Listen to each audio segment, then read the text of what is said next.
ಬಾಗಲಕೋಟೆ ಉಪಚುನಾವಣೆ high voltage ಆಗಿ ಪರಿಣಮಿಸಿದೆ. ಯಾಕಂದ್ರೆ ಈಗಾಗಲೇ ಕಾಂಗ್ರೆಸ್ ಹಾಗೂ ಬಿಜೆಪಿ ಪಕ್ಷದ ನಾಯಕರು ಸಾಕಷ್ಟು ಸಂಖ್ಯೆಯಲ್ಲಿ ಇಲ್ಲಿ ಬಂದು ಪ್ರಚಾರ ಕಾರ್ಯತಂತ್ರ ಮಾಡುತ್ತಿದ್ದಾರೆ. ಅವರೇ ಆದಂತಹ ಜಾತಿ ಲೆಕ್ಕಾಚಾರ, ಅನುಕಂಪ ಲೆಕ್ಕಾಚಾರ, ಅಭಿವೃದ್ಧಿ ಸೇರಿದಂತೆ ವಿವಿಧ ಲೆಕ್ಕಾಚಾರ ಮೂಲಕ ಗೆಲುವಿನ ಒಂದು ಲೆಕ್ಕಾಚಾರ ಇಟ್ಕೊಂಡಿದ್ದಾರೆ. ಬನ್ನಿ, ಈಗ ನಮ್ಮೊಂದಿಗೆ ಕಾಂಗ್ರೆಸ್ ಪಕ್ಷದ ಮಹಿಳಾ ಕಾರ್ಯಕರ್ತರು ಇದ್ದಾರೆ. ಅವರನ್ನು ಕೇಳೋಣ. ಅವರು ಪಕ್ಷದ ಗೆಲುವಿಗಾಗಿ ಯಾವ ತರ ಒಂದು ವಿಶ್ವಾಸ ಇಟ್ಟುಕೊಂಡಿದ್ದಾರೆ ಮತ್ತು ಇವರು ಯಾವ ಆಧಾರ ಮೇಲೆ ಪಕ್ಷ ಗೆಲ್ಲುತ್ತದೆ ಮಾಹಿತಿ ಕೇಳೋಣ. ಮೇಡಮ್, ಈಗ ಮೊದಲನೇದಾಗಿ ಬಾಗಲಕೋಟೆ ಕ್ಷೇತ್ರದಲ್ಲಿ ಕಾಂಗ್ರೆಸ್ ಪಕ್ಷದ ಅಭ್ಯರ್ಥಿಯಾಗಿ ಉಮೇಶ್ ಮೆಟಿ ಅವರು ನಿಂತಾರೆ. ಅವರಿಗೆ ಅನುಕಂಪ ಬರುತ್ತಂತಿರೋ ಅಥವಾ ಅಭಿವೃದ್ಧಿ ಬಗ್ಗೆ ಏನಾದ್ರು ಬರುತ್ತೆ ನಿಮ್ಗೇನು? ನಾನು ಬಾಗಲಕೋಟೆ ಮಹಿಳಾ ಜಿಲ್ಲಾ ಅಧ್ಯಕ್ಷರು ಸುಮಿತ್ರಾ ಗುಳ್ಬಾಳ್ ಅಂತ. ಇವತ್ತು ನಾನು 15 ದಿವಸ ಆಯ್ತು ಒಂದು ಎಲ್ಲ ನಾನು ಮಹಿಳೆಯರಿಗೆ ಕರ್ಕೊಂಡು ಇವತ್ತು ವಿವಿಧ ಭಾಗದಿಂದ ಎಲ್ಲ ಜಿಲ್ಲೆಯಿಂದ ಮತ್ತು ರಾಜ್ಯದಿಂದ ಇವತ್ತು ನಮ್ಮ ರಾಜ್ಯದ ಅಧ್ಯಕ್ಷರು ಮತ್ತು ಎಲ್ಲ ಮಹಿಳೆಯರು ಪ್ರತಿಯೊಬ್ಬರು ನಾವು ಕೆಲಸ ಮಾಡತ್ತೀವಿ. ಇವತ್ತು ಅಭಿವೃದ್ಧಿನೂ ಆಯ್ತು ಮತ್ತು ಅನುಕಂಪನೂ ಆಯ್ತು. ಅಭಿವೃದ್ಧಿ ಅಷ್ಟೇ ಅಲ್ಲ, ಅನುಕಂಪನೂ ಅದೇ. ಈ ಮಹಿಳಾ ಕಾರ್ಯಕರ್ತರು ಹೆಚ್ಚಾಗಿರೋದ್ರಿಂದ ಈ ಗ್ಯಾರಂಟಿ ಯೋಜನೆ ಬಗ್ಗೆ ಸಾಕಷ್ಟು ಒಲವಿದೆ. ಗ್ಯಾರಂಟಿ ಯೋಜನೆಗಳು ನಿಮ್ ಕಾಂಗ್ರೆಸ್ ಪಕ್ಷಕ್ಕೆ ಪ್ಲಸ್ ಆಗುತ್ತೆ ಅನ್ಸುತ್ತೆ? ನಮ್ ಗ್ಯಾರಂಟಿ ಯೋಜನೆ ಸಕ್ಸಸ್ ಆಗ್ತದೆ, ನಮ್ಗೆ ನಂಬಿಕೆ ಅದ. ಯಾವ ಗ್ಯಾರಂಟಿಗಳು ಹೆಚ್ಚು ನಿಮ್ಗೆ ಒತ್ತು ಬರುತ್ತೆ? 5 ಗ್ಯಾರಂಟಿ ಏನ್ 5 ಗ್ಯಾರಂಟಿ ಇದಾವಲ್ಲ, 5 ಗ್ಯಾರಂಟಿ ಸಕ್ಸಸ್ ಆಗ್ತದೆ. 5 ಗ್ಯಾರಂಟಿಯಿಂದಾಗಿ ನೀವು ಕಾಂಗ್ರೆಸ್ ಪಕ್ಷ ಗೆಲ್ಲುತ್ತಂತ ನಿರೀಕ್ಷೆ ಇಟ್ಕೊಂಡ್ರಿ? ನಿರೀಕ್ಷೆ ಇಟ್ಕೊಂಡಿವಿ. ಇದು ಎಲ್ಲ ಅಭಿವೃದ್ಧಿನೂ ಐತಿ. ಮತ್ತು ಇವತ್ತು ಮಹಿಳಾ ಇದು ಕಾಲೇಜ್ ಮಾಡಿದ್ದಾರಲ್ಲ ಇವತ್ತು ಮೇಟಿ ಅವರು. ಮೇಟಿ ಅವರು ಮೊದಲು ಪ್ರತಿಯೊಂದು ಕೆಲಸಗಳನ್ನು ಇಲ್ಲಿ ಎಲ್ಲಾ ಹೆಣ್ಮಕ್ಳಿಗಾಗ್ಲಿ ಪ್ರತಿಯೊಂದು ಬೆಲೆ ಕೊಡೋದಾಗ್ಲಿ ಒಂದು ಎಲ್ಲ ಒಳ್ಳೆ ಕೆಲಸ ಮಾಡಿದಾರ. ಇವತ್ತು ಅವ್ರ ಮಗ ಆದ್ರೂ ಅಷ್ಟೇ. ಅಂದ್ರೆ ಅವ್ರನ್ನ ನಾವು ತಂದೆ ಇಲ್ಲದ ಮಗ, ಇವತ್ತು ತಂದೆ ತೀರ್ಕೊಂಡಿದ್ದಾರೆ. ಅದು ಇನ್ನ ನಮ್ಮ ಸರ್ಕಾರದ ಇವತ್ತು ನಾವು ಉಮೇಶ್ ಮೇಟಿ ಅವ್ರನ್ನ ಆರಿಸ್ತಂದ್ರೆ ಮತ್ತು ನಮ್ದ ಸರ್ಕಾರ ನಮ್ದ ಕೆಲಸನೂ ಆಕತಿ, ಅಭಿವೃದ್ಧಿನೂ ಆಕತಿ. ಅದಕ್ಕಾಗಿ ಎಲ್ಲಾ ನಮ್ಮ ಮಹಿಳೆಯರು ನಾವು ಎಲ್ಲ ಡೋರ್ ಟು ಡೋರ್ ಹೋದ್ರೆ ಪ್ರತಿಯೊಬ್ರು ನಮಗ್ ಏನ್ ಹೇಳಿದ್ದಾರೆ, ನಾವು ಕಾಂಗ್ರೆಸ್ಗೆ ಮತ ಹಾಕ್ತಿವಿ. ಲೋಕಲ್ ಇಲ್ಲಿ ಇಲ್ಲ ಅಂತ ಹೇಳ್ತಾರಲ್ಲ ಬಿಜೆಪಿ ಅವ್ರಿಗೆ ಹೊಳ್ಳಿ ಹೇಳ್ಬೇಕು, ಇಲ್ಲಿ ಲೋಕಲ್ ಕಾಂಗ್ರೆಸ್ ಐತಿ. ಎಲ್ಲರೂ ಪ್ರತಿಯೊಬ್ರು ಏನ್ ಹೇಳಿದ್ದಾರೆ, ನಾವು ಕಾಂಗ್ರೆಸ್ಗೆ ಓಟ್ ಹಾಕ್ತಿವಿ ಮೇಡಮ್ ಅಂತ ಹೇಳಿ ಪ್ರತಿಯೊಬ್ರು ಮಹಿಳೆಯರಿಗೆ ನಾವು ಹೋಗಿದ್ದೀವಿ. ಇಲ್ಲಿ ಲೋಕಲ್ ಆದ್ರೂ ಕಾಂಗ್ರೆಸ್ ಆಗ್ತದ. ಈಗ ಈ ಮಹಿಳಾ ಸಂಬಂಧಪಟ್ಟಂತ ಸಾಕಷ್ಟು ಸಂಖ್ಯೆಯಲ್ಲಿ ಇದ್ದೀರಿ. ಮಹಿಳಾ ಯೋಜನೆಗಳು ಸ್ತ್ರೀ ಶಕ್ತಿ ಇರ್ಬೋದು ಮತ್ತು ಗೃಹಲಕ್ಷ್ಮಿ ಇರ್ಬೇಕು, ಅದು ನಿಮ್ಗೆ ಯಾವ ಲಾಭ? ಗೃಹಲಕ್ಷ್ಮಿನೂ ಉಪಯೋಗ ಆಗೈತಿ. ಯಾಕಂದ್ರೆ ತಿಂಗಳ 2,000 ರೂಪಾಯಿ ತಪ್ಪದ ಹಾಕ್ತಾರ. ಆಮ್ಯಾಗ ಅನ್ನಭಾಗ್ಯ ಯೋಜನೆನೂ ಕೊಟ್ರ ನಮ್ ಸಿದ್ದರಾಮಯ್ಯ ಸರ್ಕಾರದವ್ರು. ಆಮ್ಯಾಗ ಯುವ ನಿಧಿ ಕೊಡ್ತಾರ. ಇವೆಲ್ಲಾನು ಹೆಣ್ಮಕ್ಳಿಗೆ ಮಹಿಳೆಯರಿಗೆ ಒಂದು ಸಬಲವಾಗಿ ಪ್ರೋತ್ಸಾಹವಾಗದಂತದ್ದು ಕಾಂಗ್ರೆಸ್ ಪಕ್ಷ ಇಲ್ಲಿ ನಮ್ ಬಾಗಲಕೋಟೆ ಬರೋದು ಗ್ಯಾರಂಟಿ. ಯಾಕಂದ್ರ HY ಮೇಟಿ ಸಾಹೇಬ್ರು ಕರುಣಾ ಜನಕರು ಇದ್ರು. ಯಾರು ಬಂದ್ರು ಅವ್ರು ಮಾತಾಡ್ಲಿಕ್ರು, ಯಾರಮ್ಮ ನೀನು ಅಲ್ಯಾಕ್ ನಿಂತಿ ಹೊರಗ್ ಬಾ ಅಂತ ಪ್ರತಿಯೊಂದು ಹೆಣ್ಮಕ್ಳಿಗೆ ಮಾತಾಡಿ ನಾವು ಹತ್ತಿರವಾಗಿ ಕಂಡಿರುವಂತ ಮಹಿಳೆಯರು ನಾವು.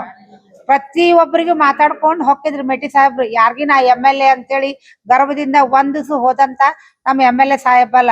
ಇವತ್ತು ಅವ್ರಿಗೆ 4 ಅಷ್ಟ ಮಕ್ಕಳಲ್ಲ, ನಾವ್ ಎಲ್ಲಾ ಕಾರ್ಯಕರ್ತರು ಏನ್ ಕಾಂಗ್ರೆಸ್ ಕಾರ್ಯಕರ್ತರು ಮಹಿಳಾ ಆದೇವಲ್ಲ ಎಲ್ಲಾರು ಅವ್ರ ಮಕ್ಕಳ. ನಮ್ಗೆಲ್ಲಾರು ಅವ್ರ ಇನ್ನೂ ಇಲ್ಲ ಅನ್ನೋದು ಇಲ್ಲ. ನಮ್ HY ಮೇಟಿ ಸಾಹೇಬ್ರ ಅದಾರ ಅಂತ ಹೇಳಿ ನಾವು ಉಮೇಶ್ ಅಣ್ಣಗ ಗೆಲ್ಸಾಕ ಅಡ್ಡಾಡಕ್ ಕುಂತೇವಿ. ನಮ್ ಕಾಂಗ್ರೆಸ್ ಪಕ್ಷ ಮೇಟಿ ಅವರು ಯಾವ ರೀತಿ ಅದಾರೆ, ಅವ್ರ ಪುತ್ರ ಉಮೇಶ್ ಅವರು ಅದೇ ರೀತಿ ಇದ್ದಾರು. ಅವ್ರು ಬೇರೆ ಮತ್ತೆ ಸಭಾ ಇಲ್ಲ, ಅವ್ರು ಅದೇ ರೀತಿ ಅದಾರ, ಮುಗ್ಧ ಅದಾರ. ಆದ್ರ ನಾವ್ ಇನ್ನೂ ಅವ್ರನ್ನ ಹತ್ತಿರದಿಂದ ನೋಡಿಲ್ಲ. ಹತ್ತಿರದಿಂದ ನೋಡೀವಿ. ಅವ್ರ ತಂದೆಯವರು ಇರುವಾಗ ಅವ್ರೇನು ಮಾಡ್ತಿದ್ದಿಲ್ಲ, ಹೂ ಅಂತಿದ್ರು. ಅವ್ರಂಗ ಅವರು ಮೃದು ಸ್ವಭಾವದಾರ. ಮಾತ್ರ ಎಲ್ಲಾರನು ಕರಿತಾರ, ಬರ್ರಿ ಕುಂದಿರ್ರಿ ಅಕ್ಕ ಅನ್ಲಾರ್ದ ನಮ್ಮ ಉಮೇಶ್ ಅಣ್ಣ ಮಾತಾಡಂಗಿಲ್ಲ. ಮೊದ್ಲೇಕ ಕಾರ್ಯಕರ್ತರಿಗೆ ಅವ್ರ ಪ್ರೋತ್ಸಾಹ ಕೊಡ್ತಾರ, ಮರ್ಯಾದೆ ಕೊಡ್ತಾರ. ನಮ್ಗ ಅದ ಮುಖ್ಯ. MLAನು ಬಾರವ ಒಳಗ್ ಕುಂದ್ರ ಅನ್ನಂಗಿಲ್ಲ. ಅಂತ ತಂದಿ ಮಗ ನಮ್ಮ ಉಮೇಶ್ ಅಣ್ಣ ಆರಿಶ್ ಬರ್ಲಿ ಅಂತೇಳಿ ನಾವು ದೇವ್ರ ಕಡೆ ಕೇಳ್ತೇವಿ. ನಾವು ಅವನ ಸಲುವಾಗಿ ಹಗಲಿ ರಾತ್ರಿ ಕೆಲಸ ಮಾಡ್ತೀವಿ. ಈಗ ಬಿಜೆಪಿ ಅಭ್ಯರ್ಥಿ ಚಲೋ ಅನ್ಸುತ್ತಾರೋ ಕಾಂಗ್ರೆಸ್ ಅಭ್ಯರ್ಥಿ ಚಲೋ ಅನ್ಸ್ತಾರ? ನಮ್ ಕಾಂಗ್ರೆಸ್ ಅಭ್ಯರ್ಥಿನ ಚಲೋ. ಯಾಕೆ ಚಲೋ? ಅವ್ರ ಭಾಷಣ ಮಾಡಂಗಿಲ್ಲ, ಸರಿಯಾಗಿ ಸ್ಪಂದನೆ ಮಾಡಂಗಿಲ್ಲ ಅಂತ ಬಿಜೆಪಿ ಆರೋಪ ಮಾಡ್ತಾರೆ. ಅದಕ್ಕೆ ನೀವೇನ್ ಹೇಳ್ತೀರಿ? ಭಾಷಣನೇ ಇಂಪಾರ್ಟೆಂಟ್ ಆಗಲ್ರಿ. ನಮ್ಗೆ ಇಲ್ಲಿ ಅಭಿವೃದ್ಧಿ ಆಗ್ಬೇಕು, ಆಮೇಲೆ ಜನರಿಗೆ ಗೌರವ ಕೊಡ್ಬೇಕು. ಇಲ್ಲಿರೋಂತ ಒಂದ್ ಕೆಲಸ ಕಾರ್ಯಗಳನ್ನ ಹಾಕೊಂಡ್ ಬಂದು ನಮ್ ಯೋಜನೆಗಳನ್ನ ತಗೊಂಡ್ ಬಂದು ಬಾಗಲಕೋಟೆ ಅಭಿವೃದ್ಧಿ ಪರವಾಗಿ ಅವ್ರು ಇರ್ಬೇಕು ಅನ್ನೋದು ನಮ್ಮ ವಿಚಾರ. ಈಗ ಇಲ್ಲಿ ಜಾತಿ ಆಧಾರ ಮೇಲೆ ಹೆಚ್ಚಾಗಿ ಪ್ರಭಾವ ಬೀರುತ್ತಂತಿರೋ ಅಥವಾ ಏನೋ ಅಭಿವೃದ್ಧಿ ಸಲ ಹೆಚ್ಚು ಪ್ರಭಾವ ಬೀರುತ್ತೆ? ಜಾತಿ ಅಂತ ಏನಿರೋದಿಲ್ಲ. ಕೆಲವು ಮಂದಿಗೆ ಹುಚ್ಚದು ಜಾತಿ, ಆ ಜಾತಿಯವ್ರು ಅದಕ್ಕೆ ಹಾಕ್ತಾರೆ, ಈ ಜಾತಿಯವ್ರು ಇದಕ್ಕೆ ಹಾಕ್ತಾರೆ ಅನ್ನೋದು ಅವ್ರ ಹುಚ್ಚು ಸ್ವಭಾವ. ಆದ್ರೆ ಎಲ್ಲರ ಮನದಟ್ಟಿಗೆ ಮುಟ್ಟಿದ್ದು ಎಲ್ಲ ಪಂಚ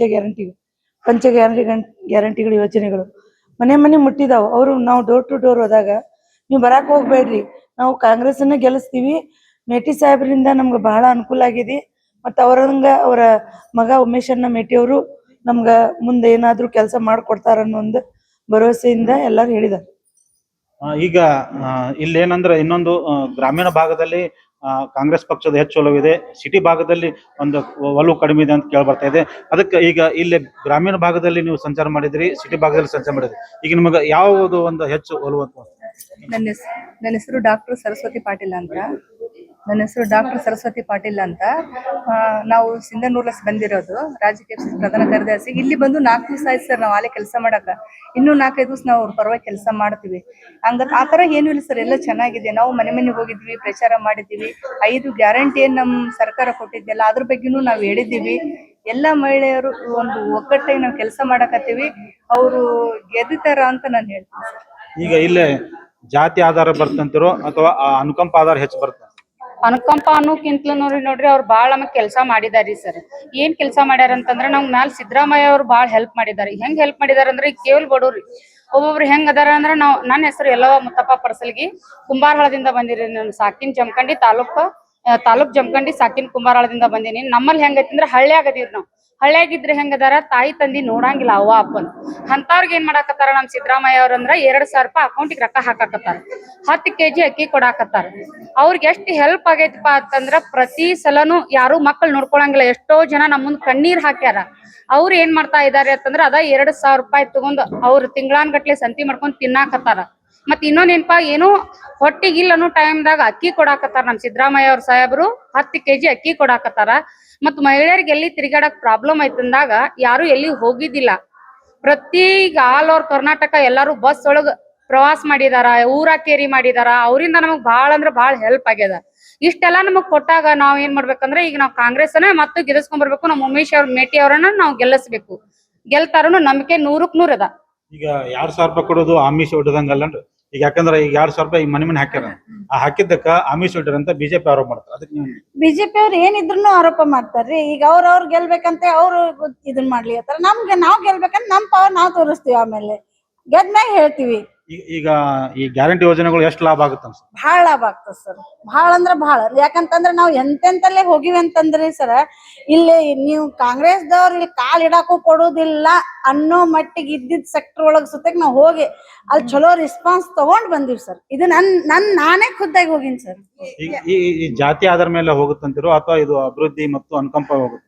2 ಅನುಕಂಪ ಮತ್ತು ಅಭಿವೃದ್ಧಿ ಮೇಲೆ ಹೋಗ್ತೈತಿ. ಯಾಕಂದ್ರೆ ಈ ಅಭಿವೃದ್ಧಿ ಇದರಿಂದ ಇದು ಸರ್ಕಾರದಿಂದ ಬಂದ್ಮೇಲೆ ಜನಗೆ, ಅದರಲ್ಲಿ ಮಹಿಳೆಯರಿಗೆ ಸ್ವಾವಲಂಬಿ ಆಗೋಕೆ, ಅವ್ರ ಉದ್ಯೋಗ ಸೃಷ್ಟಿ ಮಾಡ್ಕೊಳಕ್ಕೆ, ಅವ್ರ ಗಂಡ ಆತು, ಅವ್ರ ಮಕ್ಕಳ ಆತು, ಅವ್ರ ವೃದ್ಧರ ಆತು, ಆಸ್ಪತ್ರೆಗೆ ತೋರಿಸ್ಕೊಳಕ್ಕೆ, ಊಟ ಮಾಡಕ್ಕೆ ಏನೋ ತೊಂದ್ರೆ ಇಲ್ಲದೆ ತಮ್ಮ ಜೀವನ ತಾವು ನಡೆಸೋ ಹಂಗ ಆಗಿದೆ. ಗ್ಯಾರಂಟಿ ಯೋಜನೆ ಎಲ್ಲ ತಂದ್ರು ಸಿದ್ದರಾಮಯ್ಯನವರು, DK ಶಿವಕುಮಾರ್ ದೊಡ್ಡ ವ್ಯಕ್ತಿಗಳು ಬಂದು ಇಲ್ಲಿ ಕುಂತ ಪ್ರಚಾರ ಮಾಡೋದು ಅಗತ್ಯ ಇತ್ತು ಅನ್ಸುತ್ತೆ? ಅಗತ್ಯ ಇದೆ. ಯಾಕಂದ್ರೆ ಇದು ಮಾಡಿದ್ದೆಲ್ಲ ಸರಿ ಇಲ್ಲ ಅಂತ ನಮ್ಮ ವಿರೋಧ ಪಕ್ಷದವರು ಅವರು ಎಲ್ಲ ಪ್ರಚಾರ ಮಾಡುವಾಗ ನಮಗೂ ಅವ್ರು ಬಂದು ನಾವು ಮಾಡಿದ್ದೇನಂತ ನಾವು ಪ್ರಚಾರ ಮಾಡೋ ಅಗತ್ಯ ಇದೆ ನಮಗೆ. ಅದನ್ನು ಮೊನ್ನೆ ಜನನೂ ಒಪ್ಕೊಂಡಿದ್ದಾರೆ, ಎಲ್ರು ನಾವು ಮಾಡಿದ್ದೆಲ್ಲ ಚೆನ್ನಾಗಿದೆ ಅಂತ. ಈಗ ಗ್ಯಾರಂಟಿ ಯೋಜನೆ ಬಗ್ಗೆ ಎಷ್ಟು ಪ್ಲಸ್ ಪಾಯಿಂಟ್ ಆಗ್ಬಹುದು ಅನ್ಸುತ್ತೆ? ಫುಲ್ ಪ್ಲಸ್ ಪಾಯಿಂಟ್ ಹಾಕೈತಿ ಸರ್. ಯಾಕಂದ್ರೆ ಎಲ್ಲಾ ನಾವು ಗಮನಕ್ಕೆ ಇಟ್ಕೊಂಡು ಅವ್ 5 ಗ್ಯಾರಂಟಿನೂ ತಗೊಂಡ್ಬಂದಾರ. ಈಗ ಸಾಕಷ್ಟು ವಿದ್ಯಾರ್ಥಿಗಳು ಎಷ್ಟೋ ಎಜುಕೇಶನ್ ತಗೊಂಡ್ರು ಕೆಲಸ ಇಲ್ಲ, ವಿದ್ಯಾರ್ಥಿ ವೇತನ ಅಂತ ಮಾಡ್ಯಾರ. ಆಮೇಲೆ ಮಹಿಳೆಯರಿಗೆ ನೋಡ್ರಿ, ಪ್ರತಿಯೊಬ್ಬರು ಒಂದ್ 50-100 ರೂಪಾಯಿಗೂ ಗಂಡನ ಹತ್ರ ಮಗನ ಹತ್ರ ಕೈ ಒಡ್ಬೇಕಿತ್ತು ಖರ್ಚಿಗೆ ಅಂತ. ಈಗ ಅದಕ್ಕೂನು ಅದೇ 2,000 ರೂಪಾಯಿಂದ ಒಂದು ಸಣ್ಣ ಪುಟ್ಟ ಖರ್ಚುಗಳನ್ನ ಅವ್ರು ಇದು ಮಾಡ್ಕೋತಾರೆ. ತುಂಬಾ ಉಪಯುಕ್ತ ಐತಿ ಸರ್. ಆಮೇಲೆ ಉಮೇಶ್ ಮೇಟಿ ಅವರು ಗೆಲ್ತಾರ ಅನ್ನೋ ಭರವಸೆ ನಮಗಿದೆ ಸರ್. ಇದು ಏನು ಕಾಂಗ್ರೆಸ್ ಪಕ್ಷದ ಮಹಿಳಾ ಕಾರ್ಯಕರ್ತರು ಎಲ್ಲ ಲೆಕ್ಕಾಚಾರ ಇಟ್ಕೊಂಡು ತಮ್ಮದೇ ಆದಂತಹ ಗೆಲುವಿನ ಲೆಕ್ಕಾಚಾರ ಹೊಂದಿದ್ದಾರೆ. ಆನಂದ್, ಅಶ್ವವೇಗ ನ್ಯೂಸ್, ಬಾಗಲಕೋಟೆ.